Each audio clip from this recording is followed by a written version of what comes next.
Hi friends, welcome back my channel. ಬನ್ನಿ friends, ಇವತ್ತು ನಾನು ಮಾಡ್ತಾ ಇರೋ ರೆಸಿಪಿ ಅಂದರೆ ಅಚ್ಚಪ್ಪಂ. ಇದಕ್ಕೆ ರೋಸ್ ಕುಕ್ಕೀಸ್ ಅಂತಲೂ ಹೇಳ್ತಾರೆ. ತುಂಬಾ ಚೆನ್ನಾಗಿರುತ್ತೆ, ಕ್ರಿಸ್ಪಿ ಆದಂಥ ಕ್ರಂಚಿ ಆದಂಥ ಒಂದು ಸ್ನ್ಯಾಕ್ಸು. ಬನ್ನಿ ಫ್ರೆಂಡ್ಸ್, ಹೆಂಗೆ ಮಾಡೋದಂತ ತೋರಿಸ್ತೀನಿ. ಸ್ಕಿಪ್ ಮಾಡದೆ ಕೊನೆ ತನಕ ಈ ವಿಡಿಯೋನ ನೋಡಿ. ಇವಾಗ ನಾನು 300 ಗ್ರಾಮಷ್ಟು ನಾನು ರೇಷನ್ ಅಕ್ಕಿನ ತೊಗೊಂಡಿದ್ದೀನಿ. ಇದನ್ನು 2 ಗಂಟೆ ತನಕ ನಾನು ನೆನೆ ಹಾಕಿದ್ದೆ. ಆಮೇಲೆ 2 ಎಗ್ಸು, ಆಮೇಲೆ 3/4 ಕಪ್ಪಷ್ಟು ಸಕ್ಕರೆ, ಒಂದು ಅರ್ಧ ಸ್ಪೂನಷ್ಟು ನಾನು ಸಾಲ್ಟು, ಟೇಸ್ಟ್ನ ಬ್ಯಾಲೆನ್ಸ್ ಮಾಡೋಕ್ಕೋಸ್ಕರ, ಆಮೇಲೆ ಕಲರು, ಫುಡ್ ಕಲರು ಲೆಮನೆಲ್ಲು, 4 ಏಲಕ್ಕಿನ ತಗೊಂಡಿದ್ದೀನಿ. ಇವಾಗ ನಾನು ಗ್ರೈಂಡ್ ಮಾಡ್ಕೋಬೇಕು. ಅದಕ್ಕೆ ಒಂದು ಮಿಕ್ಸಿ ಜಾರನ್ನ ತಗೋತಾ ಇದ್ದೀನಿ. ಮಿಕ್ಸಿ ಜಾರಿಗೆ ನಾನು ನೆನೆಸಿರುವಂಥ ಅಕ್ಕಿನ ಹಾಕ್ತಾಯಿದ್ದೀನಿ. ನೆನೆಸಿ ವಾಶ್ ಮಾಡ್ಕೊಂಡಿರುವಂಥ ಅಕ್ಕಿದು. ಇವಾಗ 300 ಗ್ರಾಮಷ್ಟು ಹಾಕ್ಕೊಂಡಿದ್ದೀನಿ. ಇವಾಗ ಇದಕ್ಕೆ ನಾನು 2 ಮೊಟ್ಟೆನ ಹಾಕ್ತಾಯಿದ್ದೀನಿ, 2 ಎಗ್ಸು ಇದಕ್ಕೆ ಹಾಕ್ತಾಯಿದ್ದೀನಿ. 2 ಎಗ್ಸ್ ಹಾಕ್ಕೊಂಡ್ರೆ ಟೇಸ್ಟ್ ಚೆನ್ನಾಗಿ ಬರುತ್ತೆ, ಅದಕ್ಕೋಸ್ಕರ ಇವಾಗ 2 ಮೊಟ್ಟೆಗಳನ್ನ ಹಾಕ್ಕೊಂಡಿದ್ದೀನಿ. ಆಮೇಲೆ ಇವಾಗ ನಾನೇನು ಮಾಡ್ತಾಯಿದ್ದೀನಿ ಅಂದರೆ ರುಚಿಗೆ ತಕ್ಕಷ್ಟು ಉಪ್ಪನ್ನ ಹಾಕ್ತಾಯಿದ್ದೀನಿ. ಅಂದರೆ ಶುಗರ್ ಹಾಕ್ತೀವಲ್ವ, ಅದು ಬ್ಯಾಲೆನ್ಸ್ ಮಾಡೋಕ್ಕೋಸ್ಕರ ಅರ್ಧ ಸ್ಪೂನಷ್ಟು ನಾನು ಉಪ್ಪನ್ನ ಹಾಕ್ತಾಯಿದ್ದೀನಿ. ಆಮೇಲೆ ಇದಕ್ಕೆ ನಾನು ಫುಡ್ ಕಲರ್, ಇದು ಆಪ್ಷನಲ್ಲು, ಬೇಕಂದ್ರೆ ಹಾಕ್ಕೋಬೋದು, ಇಲ್ಲಾಂದರೆ ಸ್ಕಿಪ್ ಮಾಡ್ಕೊಳ್ಳಿ. ಈ ಕಲರು ಇದು ಒಂದು ಸ್ವಲ್ಪ ಎಲ್ಲೋ ಆಗಿ ಕಾಣಲಿ ಅಂತ ಹೇಳಿ ನಾನು ಆಪ್ಷನಲ್ ಇದು ಹಾಕ್ಕೊಳ್ಳೋದು. ಆಮೇಲೆ ಇದಕ್ಕೆ 4 ಏಲಕ್ಕಿ ಮತ್ತು ಸಕ್ಕರೆನ ನಾನು ಇದಕ್ಕೆ ಹಾಕ್ಕೋತಾ ಇದ್ದೀನಿ.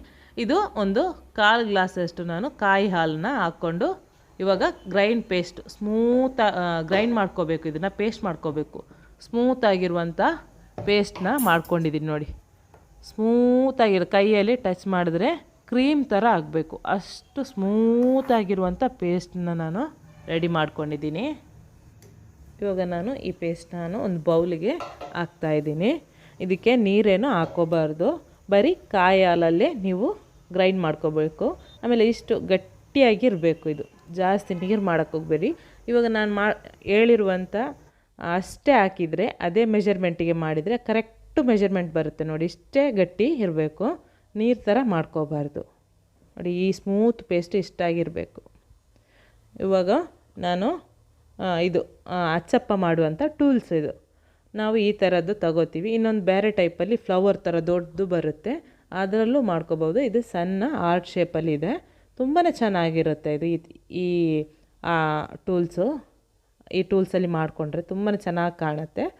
ಇವಾಗ ಗ್ಯಾಸಲ್ಲಿ ನಾನು ಆಯಿಲ್ನ ಬಿಸಿ ಆಗೋಕ್ಕೆ ಇಟ್ಟಿದ್ದೆ. ಇದು ಬಿಸಿ ಆದ ನಂತರ ಏನು ಮಾಡಬೇಕಂದ್ರೆ ಒಂದು ಸ್ವಲ್ಪ ಹೊತ್ತು, ಒಂದು 2 ನಿಮಿಷ ಆಯಿಲಲ್ಲಿ ಬಿಸಿ ಆಗೋಕ್ಕೆ ಬಿಡಬೇಕು ಆ ಟೂಲ್ಸನ್ನ. ಇದನ್ನು ಏನು ಮಾಡಬೇಕು, ನಾನು ಆವಾಗಲೇ ಗ್ರೈಂಡ್ ಮಾಡ್ಕೊಂಡಿದ್ದೆಲ್ಲ ಇದಕ್ಕೆ ಡಿಪ್ ಮಾಡಿಕೊಂಡು ಆಯಿಲಲ್ಲಿ ಈ ಥರ ಅದನ್ನು ಅಲ್ಲಾಡಿಸ್ತಾ ತೆಗಿಬೇಕು. ಅಂದರೆ ಈ ಥರ ಅಲ್ಲಾಡಿಸ್ತಾ ಇದ್ದರೆ ಕ್ಲೀನಾಗಿ ಬಿಟ್ಕೊಳ್ಳುತ್ತೆ, ಇಲ್ಲ ಅಂದರೆ ಹಂಗೆ ಬಿಟ್ಟರೆ ಅದು ಅದರಲ್ಲೇ ಅಂಟ್ಕೊಂಡು ಇರುತ್ತೆ. ಈ ಥರ ಡಿಪ್ ಮಾಡಿ ಆಯಿಲಲ್ಲಿ ಹಿಂಗೆ ಬಿಟ್ಟ ಮೇಲೆ ಒಂದು ಸ್ವಲ್ಪ ಈ ಥರ ಅಲ್ಲಾಡಿಸ್ಬೇಕು ನೋಡಿ, ಈ ಥರ. ಆವಾಗ ಅದಾಗೆ ತಾನಾಗಿ ಬಿಡುತ್ತೆ ನೋಡಿ. ಎಷ್ಟು ಚೆನ್ನಾಗಿ ಬಂತು ನೋಡಿ. ಮತ್ತು ಕ್ರಿಸ್ಪಿಯಾಗಿ ಕ್ರಂಚಿಯಾಗಿರುತ್ತೆ, ತುಂಬಾ ಟೇಸ್ಟಿಯಾಗಿದೆ. ಆಮೇಲೆ ಇದನ್ನು 1 ತಿಂಗಳು ತನಕ ಇದನ್ನು ಸ್ಟೋರೇಜ್ ಮಾಡ್ಕೋಬೋದು ನೋಡಿ. ಎಷ್ಟು ಚೆನ್ನಾಗಿ ಬಿಟ್ಕೊಳ್ಳುತ್ತೆ ನೋಡಿ, ಅದಾಗೆ ಬಿಟ್ಕೊಳ್ಳುತ್ತೆ. ನಾವು ಸ್ಪೂನ್ ಹಾಕೋದಾಗಲಿ ನೈಫ್ ಹಾಕೋದಾಗಲಿ ಏನು ಬೇಕಾಗಲ್ಲ, ಅದಾಗೆ ಬಿಟ್ಕೊಳ್ಳುತ್ತೆ. ಒಂದು ಸಲಕ್ಕೆ 4, 5 ಹಂಗೆಲ್ಲ ಮಾಡ್ಕೋಬೋದು.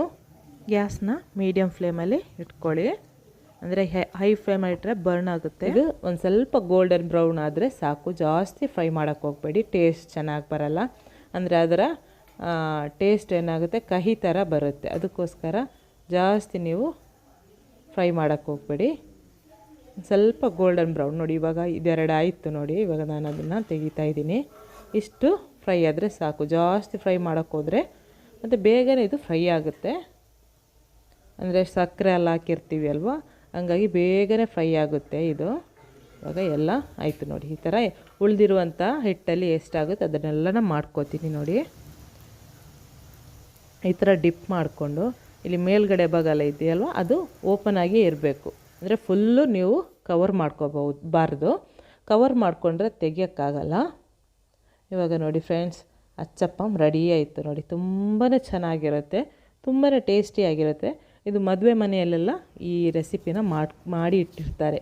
ಅಂದರೆ ಇದು ಒಂದೊಂದು ತಿಂಗಳು ಸ್ಟೋರೇಜ್ ಮಾಡ್ಕೋಬೋದಲ್ಲ, ಅದಕ್ಕೋಸ್ಕರ ಇದನ್ನು ಎಲ್ಲರೂ ಮನೆಯಲ್ಲಿ ಮಾಡಿರ್ತಾರೆ.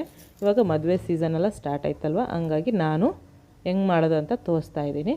ನಿಮಗೆಲ್ಲ ಈ ರೆಸಿಪಿ ಇಷ್ಟ ಆಯಿತು ಅಂತ ಅಂದ್ಕೋತೀನಿ. ಹಾಗೆಯೇ ಇಷ್ಟ ಆದರೆ ಇದಕ್ಕೊಂದು ಲೈಕು, ಆಮೇಲೆ ಕಮೆಂಟ್ ಮಾಡೋದಂತೂ ಮರಿಬೇಡಿ ಫ್ರೆಂಡ್ಸ್. ನೆಕ್ಸ್ಟ್ ಹೊಸ ರೆಸಿಪಿಯೊಂದಿಗೆ ಬರ್ತೀನಿ. ಬಾಯ್.